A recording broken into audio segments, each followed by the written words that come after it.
Hi everyone, Kirsten here. So I thought I'd do something a little different for this email newsletter. If you hear some pounding in the background, that is because there's construction currently happening above my apartment, and it's a little difficult to coordinate when there's good lighting in my room and when there's not construction. Those things don't coincide, so excuse any pounding that you might hear. Anyways, I wanted to talk about something for this newsletter. I have been talking a lot about the importance of feeling good.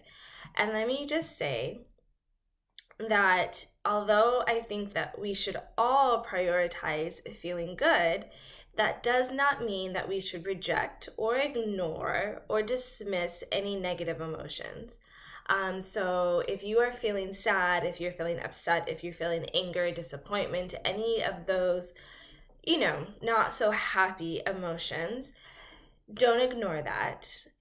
Don't push it down. Don't avoid it. Feel it. And I can do another video or email on how to work with those negative emotions. But right now, I want to focus on feeling good and the positive emotions.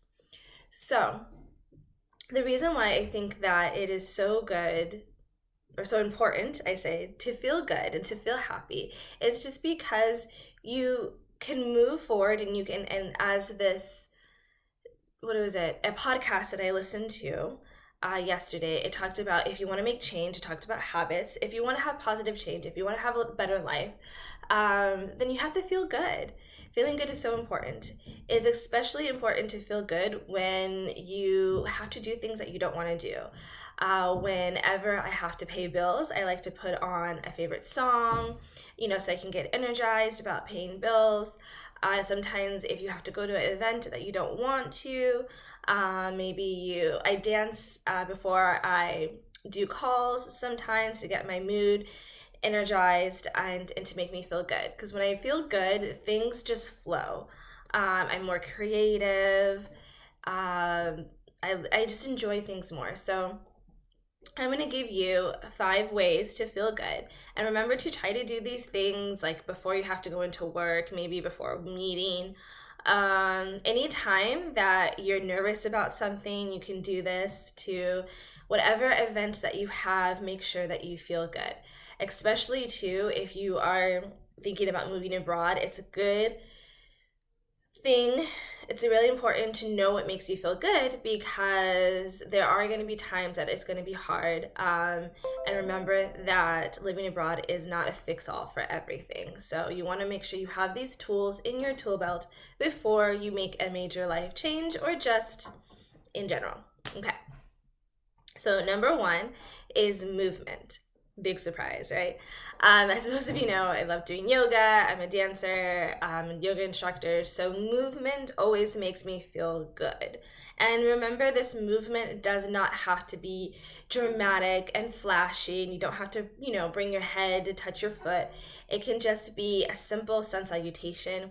It can be a walk outside. It can just be like moving and grooving, even if you're sitting down in your seat.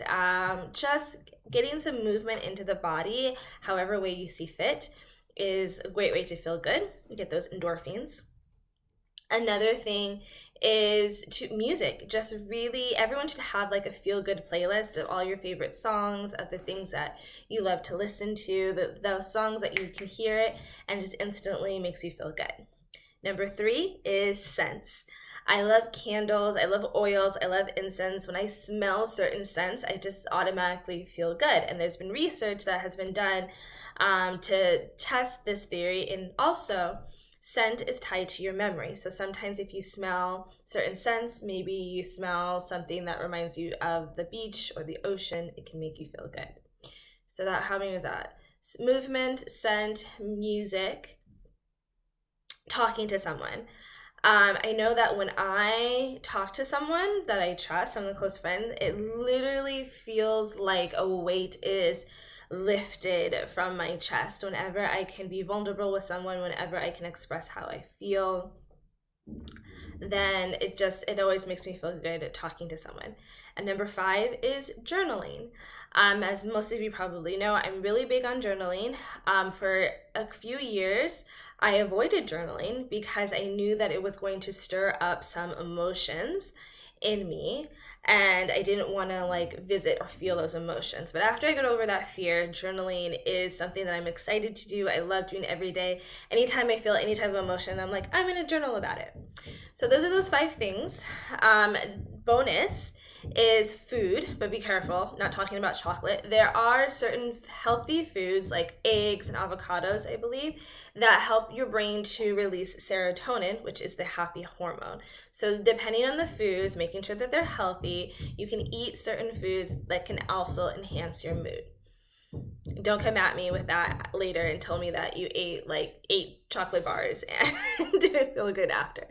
But anyways, so as a person of action, I want you to email me back one thing that you're going to do this week that's going to make you feel good. Email me back what you're going to do and when you're going to do it.